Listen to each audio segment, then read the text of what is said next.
Olá e bem-vindos! Eu tenho reparado numa coisa ultimamente, sabe? Talvez outros também tenham notado. É a quantidade, assim, impressionante de condomínios. Especialmente aqueles de casas, os horizontais, que parecem brotar por todo lado. Aqui em Curitiba é muito visível, mas eu sinto que é um fenômeno nacional, né? A gente lembra de bairros de São Paulo, tipo Morumbi, Alto de Pinheiros, que se foram transformando. E tem até aquela cidade no litoral gaúcho, Xangri-Lá, que ficou conhecida como a capital dos condomínios, né? Impressionante, mais de 40% do território já é deles. Isso faz a gente pensar, né?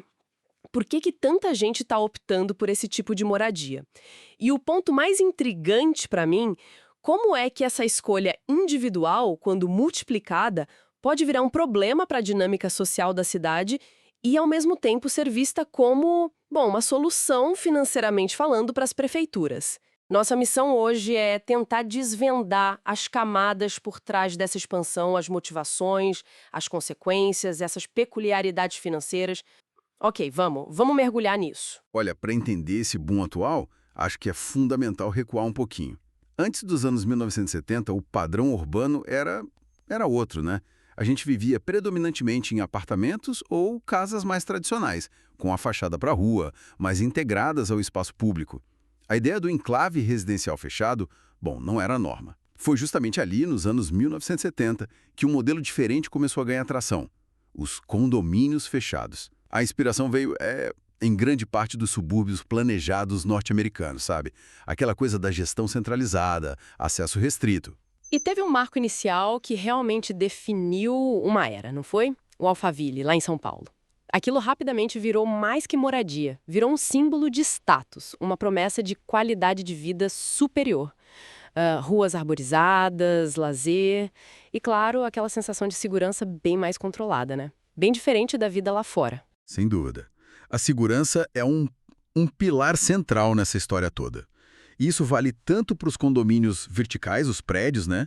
Com portaria 24 horas, câmeras, a proximidade dos vizinhos, quanto para os horizontais, onde esse controle de entrada e saída costuma ser ainda mais evidente. Mas o que é interessante mesmo, e que um estudo da Denise Mônaco dos Santos já apontava lá em 2003, é que, bom, reduzir a origem disso tudo só à segurança é simplificar demais. Ela analisou o marketing da época e percebeu que sim, a segurança era crucial na venda, mas nunca era o único argumento. A narrativa era mais complexa. Tinha uma mistura de fatores, sabe? Mudanças sociais, transformações econômicas, a própria reorganização das cidades e, muito importante, novas aspirações dos moradores. O que se vendia era um pacote, um sonho. Exclusividade, a ideia de um refúgio com natureza, um novo estilo de vida, mais organizado, protegido. A segurança era parte disso, claro, mas não era o todo. Eu lembro de um exemplo de publicidade que a fonte analisou, era quase irônico, né? Uma imagem linda, família de bicicleta, verde, e o slogan "São Paulo é mais verde aqui". Mas o curioso é que, no mesmo anúncio, falavam de liberdade. Só que era uma liberdade meio estranha, né? Cercada por muros altos, cerca elétrica, câmeras, seguranças. Uma liberdade que só existia ali dentro. Exatamente. E o ponto-chave do estudo dela é que essa publicidade não só refletia desejos que já existiam, mas ajudava ativamente a moldar esses desejos.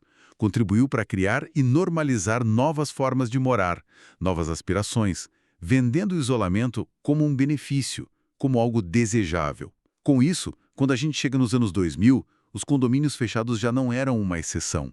Estavam consolidados, né? Era um elemento importante da paisagem urbana. Ligados diretamente à fragmentação da cidade, à busca por segurança real ou percebida e, claro, a uma marca de prestígio social. Mas essa história não parou nos anos 2000, né? Pelo contrário, muita coisa mudou de lá para cá. A percepção de violência aumentou em vários lugares, as cidades ficaram mais cheias, os prédios se multiplicaram, a infraestrutura pública nem sempre deu conta. E mesmo assim, aquela análise lá de 2003 sobre a complexidade de fatores, não só medo, mas status, marketing, estilo de vida, continua super válida. O que a gente vê agora parece que ganhou uma força nova, com outros motores. O estresse da vida urbana, o home office que se consolidou, o impacto da pandemia e até a transformação desses imóveis em ativos de investimento. E é aí que a análise fica mais interessante ainda, eu acho. É um ponto crucial, sim. E quando a gente foca no crescimento mais recente, esse crescimento explosivo dos condomínios horizontais, de casas, alguns fatores ficam ainda mais claros. A segurança e a praticidade continuam lá no topo da lista, claro. Para muitos pais, a tranquilidade de deixar os filhos brincarem na rua do condomínio, sabe? Longe do trânsito, perto dos amigos, isso não tem preço. É uma adaptação do modelo de subúrbio, mas do nosso jeito, né? Murado, com portaria, câmeras, controle de acesso. E junto com isso vem a busca por um estilo de vida diferente. Mais espaço do que um apartamento costuma oferecer a casa individual ou quintal. E a infraestrutura compartilhada é um chamariz enorme. Piscinas, academias, quadras, áreas verdes. Às vezes tem até trilha, espaço de coworking. Isso cria um senso de comunidade ali dentro, sabe? De pertencer a um clube exclusivo com serviços à disposição. O home office e a pandemia, como você mencionou, foram catalisadores poderosos. Isso é inegável. Trabalhar de casa diminuiu a necessidade de morar colado no escritório para muita gente. E a pandemia, especificamente, acho que intensificou o desejo por mais espaço, por conforto, por lugares percebidos como mais calmos, mais seguros, mesmo que dentro das metrópoles. Os condomínios horizontais se encaixaram perfeitamente nisso.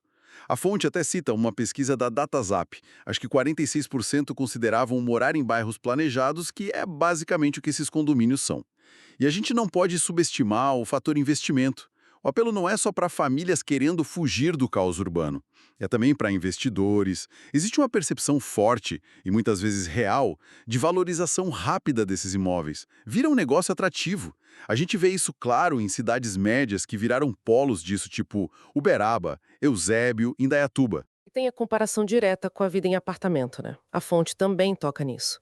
Muitos talvez se identifiquem com aquela descrição das regras, às vezes meio, sei lá, sem sentido ou que mudam toda hora. Os atritos de vizinhança que são quase inevitáveis quando se vive tão perto. O condomínio horizontal, mesmo tendo suas regras, parece oferecer uma sensação de maior autonomia, né? A casa isolada, o quintal privado, menos interações forçadas. É uma certa liberdade, como a fonte descreve. Mas essa busca, que é legítima por segurança, por qualidade de vida, tem o outro lado da moeda. Um impacto coletivo na cidade. O que é fascinante aqui é justamente esse paradoxo. Será que essa forma de morar, vendida como ideal, não acaba por aprofundar a segregação urbana?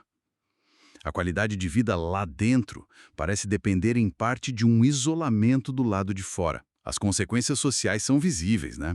A gente vê as cidades cada vez mais fragmentadas, com muros físicos e sociais separando realidades diferentes. Dentro dos condomínios, a tendência é a convivência com pessoas de perfil socioeconômico muito parecido. Isso reduz o contato com a diversidade que, em teoria, a vida urbana oferece. As crianças podem crescer nesses ambientes mais homogêneos, sem aquela exposição natural às diferentes facetas da cidade. Acaba criando uma espécie de cidade dupla, uma privada, controlada, protegida, e outra pública, exposta, aberta a todos. É fundamental dizer, e a fonte faz isso bem, que a escolha individual de morar num condomínio é totalmente compreensível.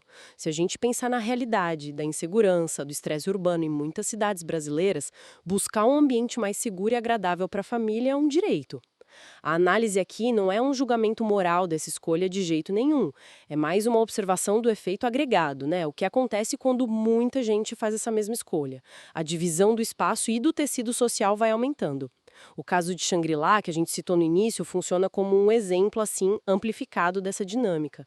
Os números são muito expressivos. 43 condomínios já consolidados, mais 19 previstos até 2026. A gente está falando de mais de 40% do território do município ocupado por eles. É muita coisa. A transformação da paisagem é brutal.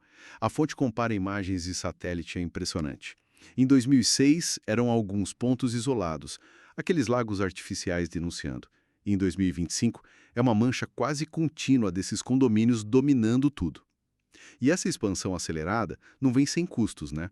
A fonte menciona relatos e problemas como extravasamento de estações de tratamento de esgoto dos próprios condomínios, chegou a levar à suspensão de novas licenças. Além do impacto ambiental, tem o impacto visual e simbólico dessa muralha de condomínios ao longo da Estrada do Mar. Materializa a segregação espacial ali na cidade. A fonte também traz uma observação pessoal do narrador do vídeo original, que frequentava Xangri-Lá há anos. E ele nota um contraste curioso.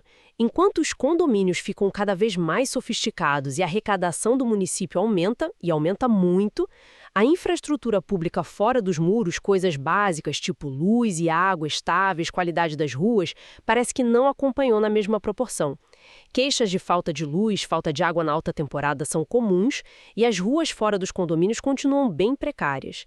Teve outro episódio interessante que a fonte relatou, foi um conflito na praia. Os condomínios montavam estruturas enormes para os moradores, barracas, cadeiras, que ficavam fixas na areia, ocupando um espaço enorme.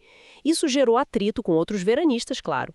A prefeitura teve que intervir, criou um decreto para limitar o número de estruturas desocupadas, tentando equilibrar a coisa. Claro que Xangri-Lá tem as suas particularidades, né?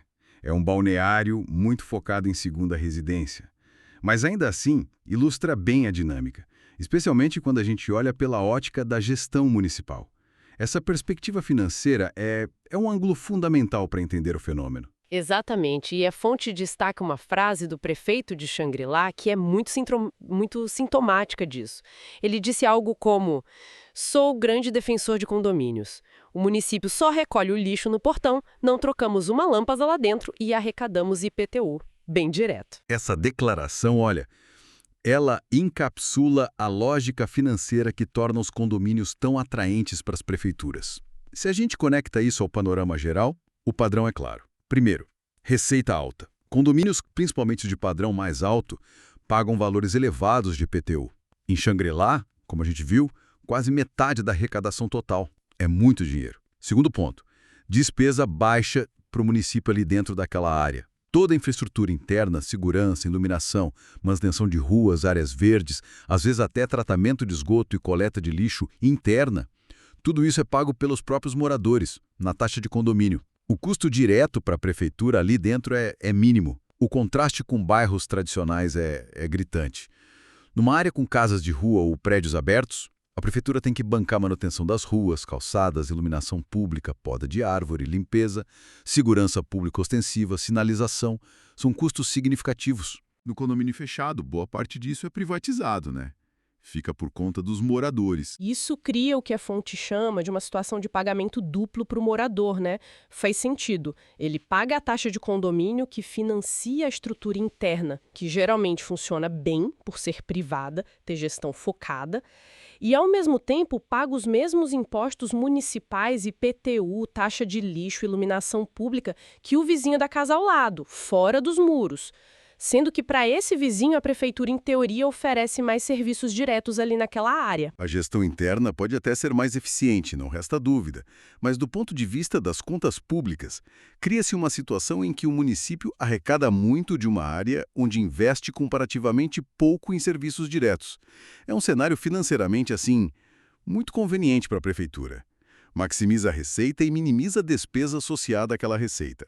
A implicação a longo prazo, se essa tendência continuar, é a possibilidade de termos municípios cada vez mais dependentes financeiramente de receitas que vêm de áreas onde a sua responsabilidade direta de prestar serviços é bem menor. Bom, então, o que tudo isso significa, né? Recapitulando um pouco.